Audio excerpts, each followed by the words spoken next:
Hello and welcome to Planet Bollywood at 1, a show which gives you the day's lowdown of all the best happenings which Bollywood has to offer. Let's take a look at the top news of B-Town. Sunny Leone के condom ads की वजह से हो रहे हैं India में rape. Anil Kapoor और फिरोज नाडियाडवाला के बीच छिड़ी जंग। नवाजुद्दीन ने साधा इरफान खान पर निशाना। सोनाक्षी को मिला अगली रिमार्क। सनी लियोनी है रेप के लिए रिस्पॉन्सिबल। सनी लियोनी के कॉन्डम एड्स की वजह से हो रहे हैं इंडिया में रेप। ये हम नहीं बल्कि एक पॉलिटिकल लीडर कह रहे हैं। एक पॉलिटिकल लीडर ने बनाया सनी लियोनी को अपना निशाना, ठहरा दिया उन्हें रेप के लिए जिम्मेदार। इन जनाब का नाम है अतुल अंजान और ये रिप्रेजेंट करते हैं कम्युनिस्ट पार्टी ऑफ इंडिया यानी सीपीआई को। जी हाँ, सीपीआई के लीडर अतुल अंजान ने सनी लियोनी को सारे रेप्स की जड़ माना है। अतुल साहब ने अपने एक बयान में ये साफ साफ कहा है कि सनी जो कॉन्डम ऐड कर रही हैं, उसकी वजह से इंडिया में रेप को मिल रहा है बढ़ावा। अतुल यही नहीं रुके, उन्होंने तो ये तक कह दिया कि सनी लियोनी की इन हरकतों की वजह से ही आज के यूथ की सेंसिबिलिटीज डिस्ट्रॉय हो रही हैं। एक पॉलिटिकल रैली को एड्रेस करते वक्त मिस्टर अतुल अंजान ने सनी लियोनी को पॉर्न स्टार तक कह डाला। सनी लियोनी ने भले ही कई बॉलीवुड मूवीज की हैं और धीरे धीरे ही सही हिंदी फिल्म इंडस्ट्री में बना रही हैं वो अपना एक मुकाम, पर सीपीआई के इस लीडर के हिसाब से तो वो अभी भी है सिर्फ और सिर्फ एक स्टार, एक ऐसी स्टार जो यूथ की फीलिंग्स के साथ खेल रही हैं। सनी लियोनी के इस मुद्दे पर क्या है बॉलीवुड एक्टर्स की राय, क्या है सनी लियोनी का कहना, ये सब हम आपको बताएंगे आज शाम 7 बजे प्लैनेट बॉलीवुड में। अनिल कपूर और वेलकम बैक के प्रोड्यूसर फिरोज नाडियाडवाला में छिड़ा घमासान।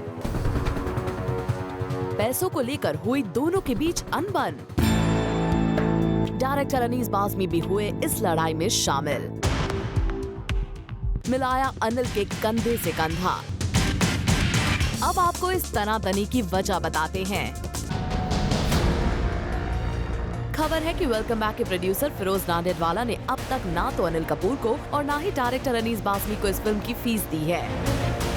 फिरोज पर अनिल के करीब 5 करोड़ रुपए और अनीस के तकरीबन 4 करोड़ रुपए बकाया है।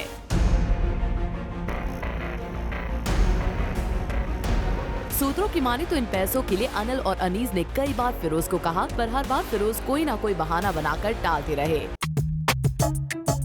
वेलकम बैक की रिलीज का काउंटडाउन शुरू हो गया है, फिर भी फिरोज के कान पर इनके ड्यू पेमेंट को लेकर जूं तक नहीं रेंग रही है। जब सीधी उंगली से घी नहीं निकला तो अनिल और अनीस को करनी पड़ी उंगली टेढ़ी। इन दोनों ने ही फिरोज की कर दी फिल्म फेडरेशन में शिकायत। यही नहीं, इन दोनों ने फिल्म की रिलीज रुकवाने की धमकी तक दे डाली। पेमेंट नहीं मिलने के चलते अनिल और अनीस वेलकम बैक के दुबई प्रीमियर में नहीं गए, जिसकी वजह से ये प्रीमियर कर दिया गया कैंसिल। वेलकम बैक कल थिएटर्स में आ रही है। हालांकि अभी तक अनिल और अनीस दोनों को ही उनका ड्यू पेमेंट नहीं मिला है, पर फिल्म की खातिर इन दोनों ने ही रिलीज स्टॉल नहीं करने का किया है फैसला। खबर है कि फिरोज ने भी इन्हें एश्योर किया है कि जल्द ही इनका बकाया कर दिया जाएगा चुकता। देखना है कि इस एश्योरेंस के बाद भी अनिल और अनीस को कब तक करना पड़ता है अपने पेमेंट के लिए इंतजार। Bureau report, zoom, Mumbai. Nawazuddin Siddiqui ने साधा इरफान खान पर निशाना। इरफान के हॉलीवुड प्रोजेक्ट्स को लिया नवाज ने आड़े हाथ। नवाज ने अपने मुंह से इरफान का नाम तो नहीं लिया, पर जिस हॉलीवुड फिल्म में इरफान नजर आए थे उस पर कस गए वो फप्ती। आप खुद ही सुन लीजिए नवाज का ये बयान। इरफान खान भी आते हैं, इरफान ने हॉलीवुड में भी अपना ये जमाया, आप भी इस कदम जाना चाहोगे हॉलीवुड की तरफ? यार हॉलीवुड में ज़्यादातर वो अगर कुछ अच्छा कुछ डेफिनेटली होता है तो करूँगा, अदरवाइज़ वहाँ पे कमर्शियल फिल्में वो ज़्यादातर उसके ऊपर बन रही हैं, जो फ्रेंचाइजी होती हैं या ये जो डायनासोर इनके ऊपर बनती हैं, एडवेंचरस होती हैं। अगर कुछ परफॉर्मेंस ओरिएंटेड कुछ होगा तो डेफिनेटली मैं करूँगा। सुना आपने क्या कहा नवाज ने? नवाज ने साफ कर दिया कि अगर कोई परफॉर्मेंस ओरिएंटेड रोल आया तो ही वो हॉलीवुड फिल्म करेंगे। यानी नवाज को कहीं ना कहीं लगता है कि इरफान ने जो रोल्स हॉलीवुड फिल्मों में किए हैं वो नहीं है परफॉर्मेंस बेस्ड। वेल, नवाज आपने ये बोल तो दिया, पर कहीं इरफान से इस बयान के लिए आपको कुछ सुनना ना पड़ जाए। For Abhishek Singh, zoom, Mumbai. Salman Khan has turn love Guru. If you think कि ये सलमान की अगली फिल्म का किरदार है, देन यूर रॉन्ग। बल्कि सलमान तो रियल लाइफ में लव गुरु बन गए हैं।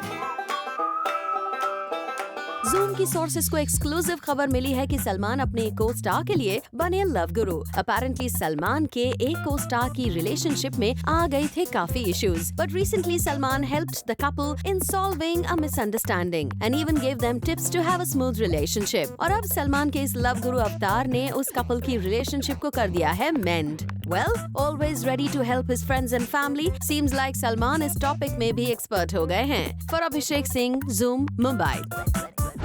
ये माइक सीधा अभी तुम पे आने वाला है। ये we hardly get to product launch करने से पहले मैं माइक लॉन्च करने वाली हूँ। शिल्पा और राज मीडिया के किस सवाल का जवाब नहीं देना चाहते हैं? वो कौन सा सवाल है जिसके पूछे जाने पर शिल्पा ने माइक फेंकने तक की बात कह डाली? ये माइक सीधा अभी तुम पे आने वाला है। ये we hardly get to product launch करने से पहले मैं माइक लॉन्च करने वाली हूँ। वेल, चलिए तो अब हम आपको बताते हैं कि आखिर ये पूरा मांजरा है क्या। दरअसल शिल्पा और राज अब आईपीएल कंट्रोवर्सी से जुड़े किसी भी सवाल का कोई जवाब नहीं देना चाहते। यही कारण है कि जब एक मीडिया पर्सन ने उनसे आईपीएल से जुड़ा एक सवाल पूछा तो बड़ी ही बखूबी से राज और शिल्पा ने इस सवाल को कर दिया अवॉइड। बीच में रिपोर्ट्स आई थी कि आपकी टीम आईपीएल में वापस खेलेगी। ये माइक सीधा अभी तुम पे आने वाला है। ये we hardly get to product launch करने से पहले मैं माइक लॉन्च करने वाली हूँ। Last Shilpa, thank you guys. I just wanted to get your reaction. How true is the news? Her bar best deal नहीं मिलती, बट बेस्ट डील पे बेस्ट डील मिलेगी। For Abhishek Singh, zoom, Mumbai. सोनाक्षी सिन्हा को सोशल नेटवर्किंग साइट पर किसी ने कहा अगली। सोनाक्षी हमेशा अपने फैंस के साथ ओपन डिस्कशंस करती हैं और उनके कुछ सवालों का जवाब देती हैं थ्रू अ हैशटैग सोना सेज। और ऐसे ही एक फैन इंटरैक्शन के दौरान सोनाक्षी को किसी फैन ने पूछ लिया एक डेरोगेटरी सवाल। देविका नाम के शख्स ने सोनाक्षी को ट्वीट करते हुए पूछा, @Sonakshi Sinha, what makes you so damn अगली, #सोना सेज। लेकिन हमारी दबंग गर्ल भी कुछ कम नहीं है। उन्होंने इस बात को स्मार्टली हैंडल किया और अपने विटी अंदाज में जवाब देते हुए इस फैन की ही कर दी बोलती बंद। Using a picture to describe her tweet, Sona replied, "Haters be commenting on your post and their profile picture be like." वैसे आपको बता दी कि ये पहली बार नहीं है जब सोनाक्षी को सोशल मीडिया पर इस तरह का क्रिटिसिज्म झेलना पड़ा हो। इससे पहले भी she was involved in war of words with कमाल आर खान। पर हमेशा से ही सोना इन सारे मीन ट्वीट्स को काफी समझदारी से हैंडल करती दिखती हैं। Bureau report, zoom, Mumbai.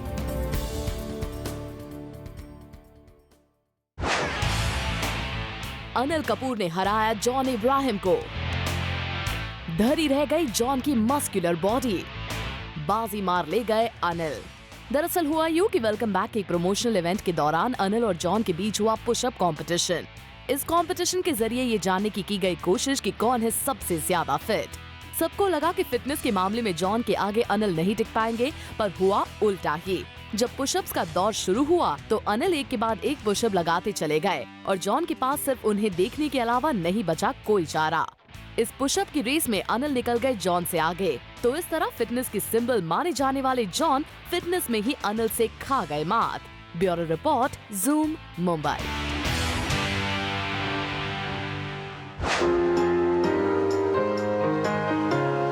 Giselle Thakral ने मुंबई में रखी अपनी बर्थडे पार्टी, जहां हमने स्पॉट किया तुषार कपूर और डायरेक्टर अनिल शर्मा को। आपको बता दें कि बहुत जल्द Gizele Thakral Sunny Leone starrer film Mastizaade में भी नजर आएंगी और अपनी इस फिल्म के लिए वो है काफी excited. Mastizade I'm playing, it's a small role, it's a guest appearance, but it's a very sexy role, a hot role, and it's a comedy. So I mean, you know, on a good note, on a funny note. So I'm very excited about Mastizade. चलिए Giselle, हम तो यही उम्मीद करते हैं कि आपको बॉलीवुड में और भी कई रोल मिले। For Abhishek Singh, zoom, Mumbai.